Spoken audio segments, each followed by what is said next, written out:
એ બજરંગદાસ બાપા અમદાવાદની અંદર એક અમીર માણસના ઘરે પધરામણી કરે અને પધરામણી કર્યા પછી ત્યાં થોડી વાર રોકાય છે લખપતિ માણા અને લખપતિ માણા એ બાપાને આગ્રહ કરે છે કે અમારા ઘરે પ્રસાદ લ્યો, અમારા ઘરે ઠાકોરજીને જમાડો.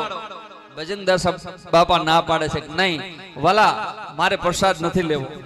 અરે બાપજી, આપ અમારા ઘરે પધાર્યા છો, અમારો ભાવ છે, અમારો અંતરનો બહુ ભડકો છે, આપ અમારા ઘરે પધાર્યા, પ્રસાદ લ્યો.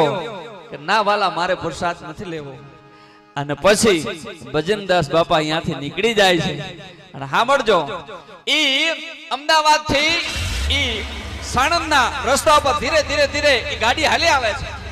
અને આવતા આવતા આવતા વચ્ચે રસ્તાની વચ્ચે ઈ બજરંગદાસ બાપા એક દ્રશ્ય જોવે છે.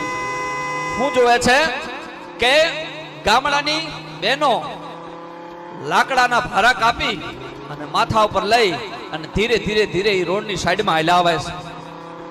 અને એ વખતે એ બાપાની દ્રષ્ટિ એમની માથે પડે છે.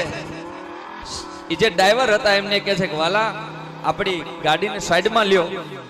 અને સાઈડમાં લે છે અને સાઈડમાં લઈ અને કહે છે જે ઓલા ભારા લઈને બેનો આવતા હતા ને એમને ભાઈતે ભાઈતે થીગડા માર્યા છે.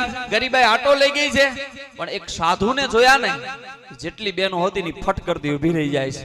અને બાપા સીતારામ કરે છે. અને સીતારામ કર્યા પછી બજરંગદાસ બાપા એમ કે છે કે માતાઓ, મને ભૂખ લાગી છે, કાંઈક હોય તો આપશો, અને કાંઈ ન હોય તો તમારી પાસે જે પણ રૂપિયા કે કાંઈ હોય તો આપશો. અને એક બેન હતા, એમને એમ કે હૃદયનો ભાવ ઉભડકો આવી ગયો, આંખમાંથી આવડા હાલતા થઈ ગયા. સાધુ અમારી પાસે ક્યારે માગે કે